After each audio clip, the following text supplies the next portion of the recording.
How quickly can you shift an experience that you're having in the moment that doesn't seem to be going your way?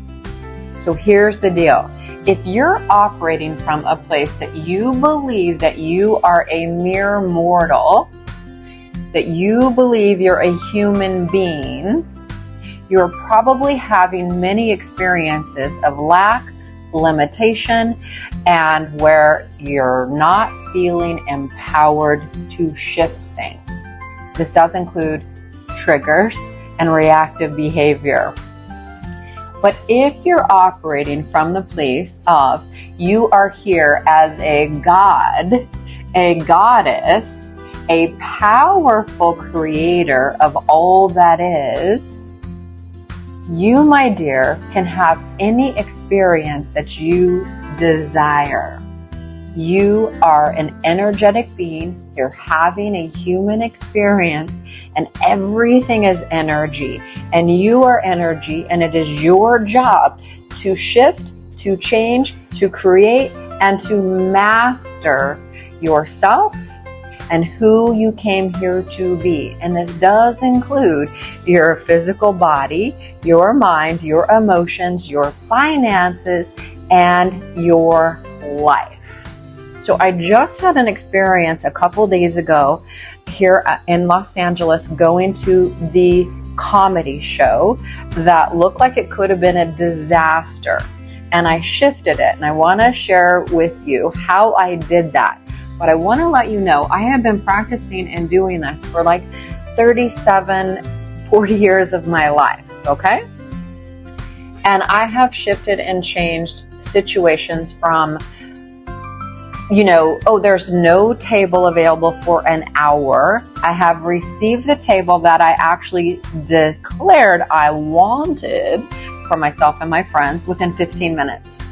I have gotten on planes, trains, boats. I have shifted things so quickly and gracefully. It's incredible. There seemed to be a lot of mishaps happening from the moment we were leaving. She decided she wanted to drive a Waymo to get there, which was fine. But there was a lot of little hiccups along the way. So I was like, this is interesting, but we're transforming every experience that we're in. When it's not going the way that we want it, we shift it and change it to something different. So we get to the comedy club. It was about a 45-minute drive. When we arrive, the gentleman tells my friend, "You do not have tickets for tonight's show." And she was like, "I bought tickets for tonight's show." She was really looking forward to seeing this Japanese comedian woman. And he says, "Well, she's actually performing on Sunday. Today is Saturday. So you bought the wrong tickets." He was actually quite rude to her, or maybe to both of us. And my friend started to feel really bad. And oh my God, I messed up. I'll just buy new tickets. Are there seats available? And the guy was like, "You guys go over there. I'm going to help all these people. At the end of the line, we'll help you." But he was quite abrupt. And my friend started to feel really bad. And I'm like, no. We are shifting this. We are shifting this. And I asked her, I said, "Do you want to go to the comedy show tonight? We're here. We drove an hour. And then maybe we can come back tomorrow, whatever." She was like, "Yes." But she was feeling really, really guilty. I'm like, listen, just let it go. Mistakes happen. We all do things, that just as quickly as you can, like a hot stone, you let it go. You let the emotions go. You let the triggers go. You let the feeling bad go. You let it go. So I said, "You didn't do anything wrong. Just stop it. We're here right now. Let's just have an amazing experience." She's like, "Okay, well, I'll buy the tickets." I'm like, no. They're going to shift the tickets to today. We're not going to have to rebuy the tickets. We're going to go and we're going to have an experience. And let's upgrade to a VIP seat, because there was only general admission when she got the tickets for that show. I said, no. We're going to have an amazing experience. We're going to go to VIP. We are going to have an amazing time. So the guy was rolling his eyes. He was kind of rude. And I was like, "Come with me." So he wanted us to wait until the end of the line. And he tried to stick us in this corner. And I'm like, no, we're not standing there. Come with me. So I took her over to this other area and I started shifting the energy. I was like, I shifted the tickets from Sunday to Saturday with no fee, no exchange fee. We're not rebuying the tickets. We're using those tickets for tonight's show. And I demanded and declared we were going to get a VIP seat without costing extra. So we were standing there and I was shifting the energy and I was talking to her and calming her down. I'm like, no, we're just going to have the best time ever. So this other gentleman comes up and he was so kind and so happy. And he's like, what's going on, ladies? How can I help you? And it was funny. The guy behind the counter kind of started like criticizing my friend. Well, they don't have tickets for tonight. And he was being like hostile and kind of rude. And I was like, no, we're not accepting. I was like energetically inside of me. I'm like, no, we're not receiving this. So this gentleman said to the guy behind the other guy behind the counter that was being rude to us, he says, we don't treat people like this. He said, no. You shift their tickets. They are going to the show tonight. And I was like, thank you so much. It was amazing. So the guy shifted the tickets and I'm like, why don't we upgrade to first class? So I gave the guy $10 and I said, I gave him the tickets or the $10. And then I think we ended up paying $20 or something for the VIP ticket. Yeah, we paid $20, which I think was supposed to be $20 each. But anyway, so we just charged an extra $20, gave us the tickets, shifted the tickets, and then we went and we got a first class upgraded VIP ticket. Basically, well, for $20 she paid and $10 I gave the guy, right? And he was so kind and he was so beautiful and we ended up having an amazing, beautiful experience. Then we actually ended up having another experience with the Waymo to go back home. And it was funny because the Waymo didn't show up at the place that we were needing to get picked up. Anyway, they ended up comping us the Waymo drive, that $45 it was to get back home, which is like a 45-minute, 50-minute drive. They comped us the Waymo ticket, and we just had an amazing, beautiful experience. So here's the deal. You have a choice to go into the negative experience or to shift it and recreate what it is you do want. You're the master of this. I'm the master of this. I do this all day long. I've been doing this since I was actually probably 14 or 15 years old. When I first demanded and declared and decided, I'm the one who's creating the life that I love. I'm not going to look to anyone or anything else but myself. I'm going to shift everything. And I have. And I will. And I will continue to do so. And I can help you do the same thing. Jump into one of my programs. Reach out to me for some healings. Because when we can move this shit out and help you be in your power as the God and Goddess, the energetic being, who you came here to be, here to shine and thrive, you, my dear, are creating a life of magic, miracles, fun, opulence, health, vitality, love, everything that you desire. I had one experience that was so amazing in India. This was like 25, 30 years ago. I was in Leh in Ladakh. I had been very, very sick with food poisoning for like 7 days. And I really wanted to, well, the guru came to me and wanted me to go to the ashram, which was in southern India. And I had been very sick.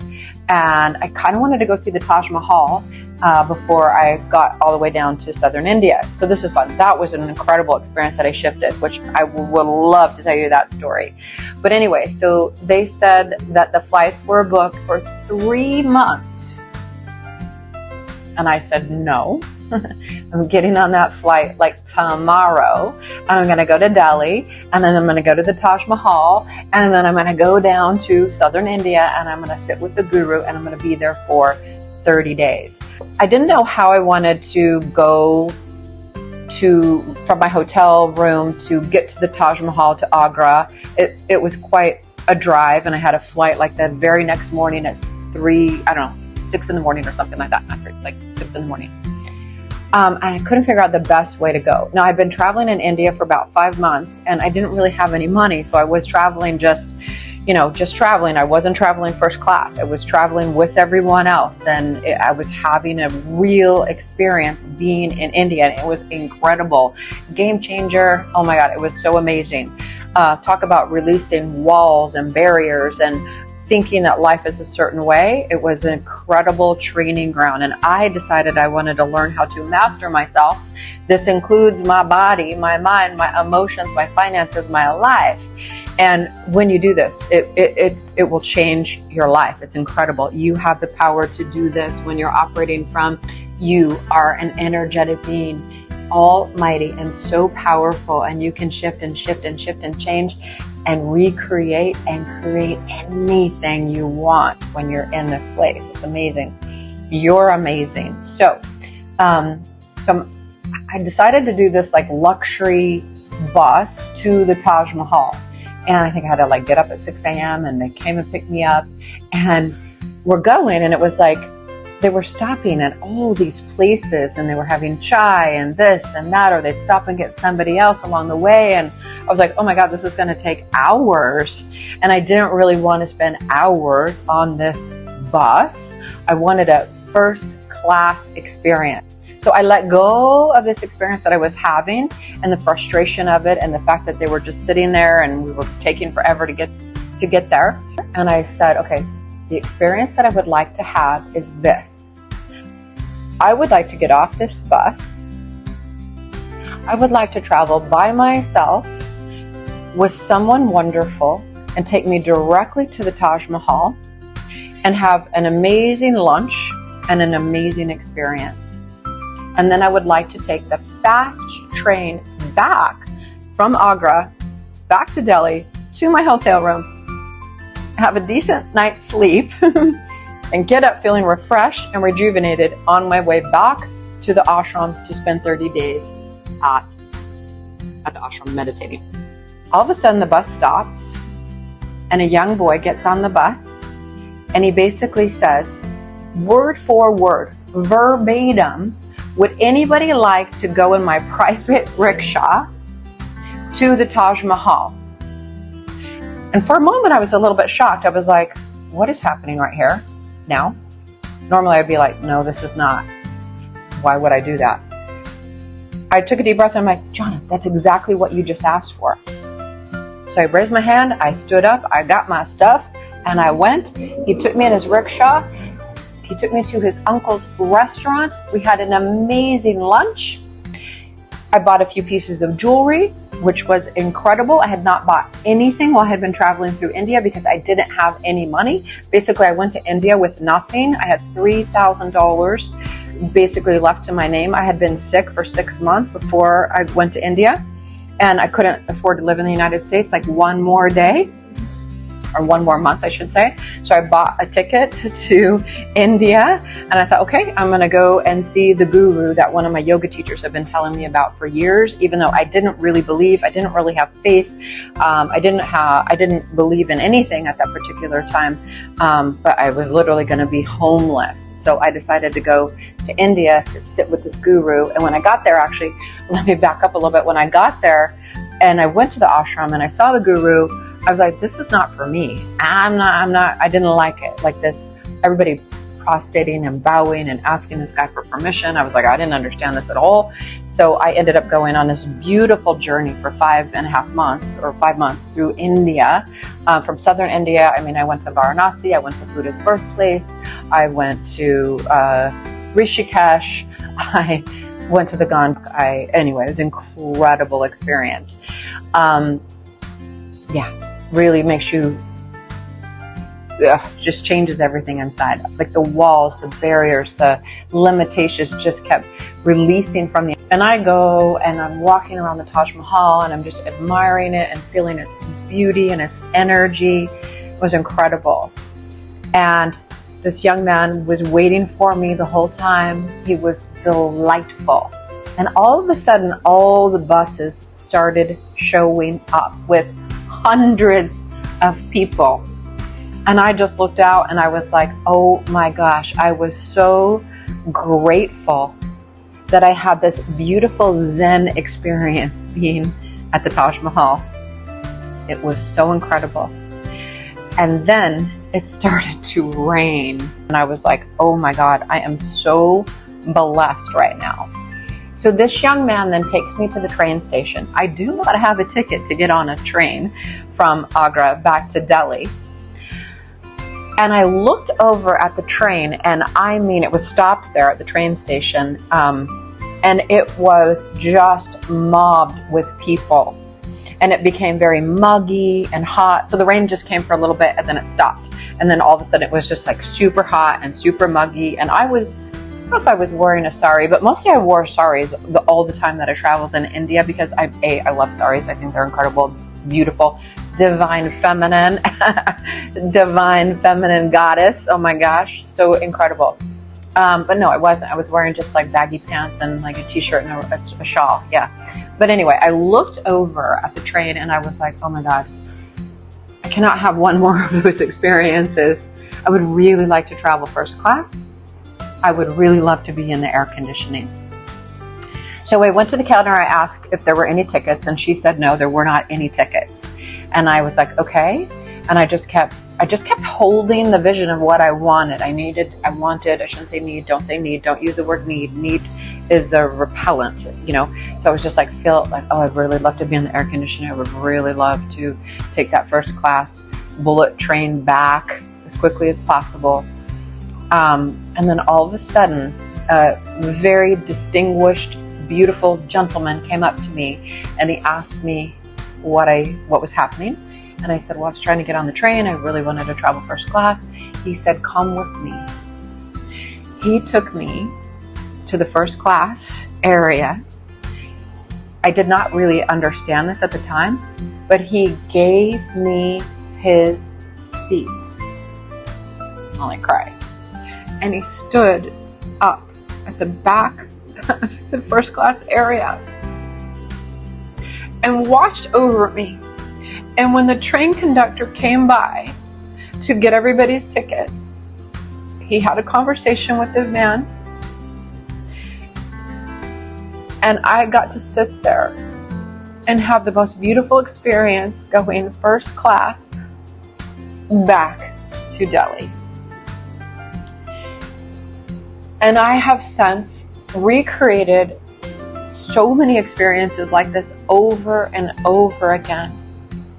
When you know who you are and you know why you are here and you know that you are operating from a place of love, compassion, and power, you can shift and change anything.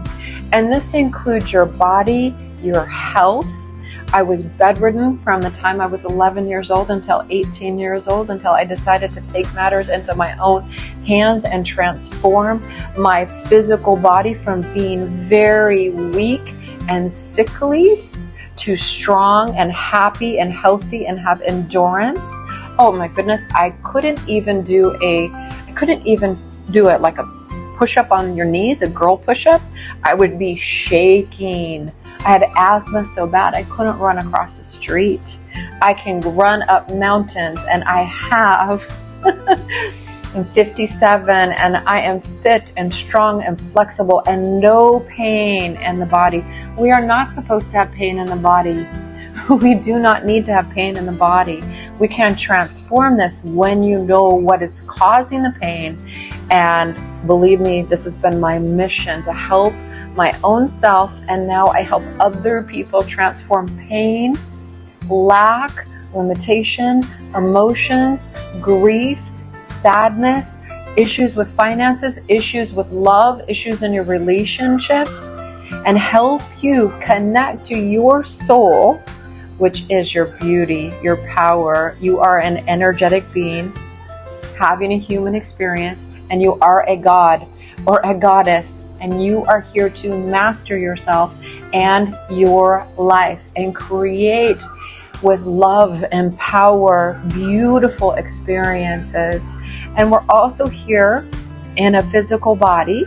And the only time that we can go up in frequency is when we're in a body. So it is time to transform the low frequencies, which does mean energies, entities, beings, emotions, triggers. And we have lifetimes and lifetimes of these experiences that are held inside of us. Your body is actually made of energy. So as science says, our body's made of water, right? And more people are waking up to this truth that the body's made of water, but the body is actually made of light and crystals. And we have dormant crystals in our body and in our field, and this includes your bones, your muscles, your organs, and your field and your chakras that you want to activate. So you've heard of Dr. Emoto. It's like that, messages from water. You are messages from water. Your body, your energetic fields are actually crystals that are waiting to be activated, waiting to be lit up with power. It's safe to be seen. It's safe to be powerful. You know who you are. You're a beautiful, powerful, energetic being here having a human experience. You're here for a reason. You're here for a purpose. Let's call in your light. Let's call in your power. If you would like some help shifting things, please reach out. I'm also going to open up my VIP 33-day Art of Receiving for a very special price. I don't know what that is yet. I don't know when it is, but just DM me or message me or email me, VIP. I would like to help you transform all the lack, all the limitation, and help you receive all of life with ease, grace, joy, and glory, and wake up to the truth of who you are and why you are here on the earth at this time. So DM me, message me, but just please, I hope you take something from this conversation. If you could, maybe message me, who are you? Tell me who you are in the comments, please. Who are you? Who are you here to be? And let's help everyone go up in frequency. The more you share, the more we help everybody. If you want to live, if you're living in lack, limitation, you're pretending that you're immortal, we want to wake you up to the truth of who you truly are, which is a magnificent, beautiful, powerful, energetic being here having a human experience. Your soul is ginormous and powerful. It is actually born of rose pink quartz energy. You are an energetic being here having a human experience.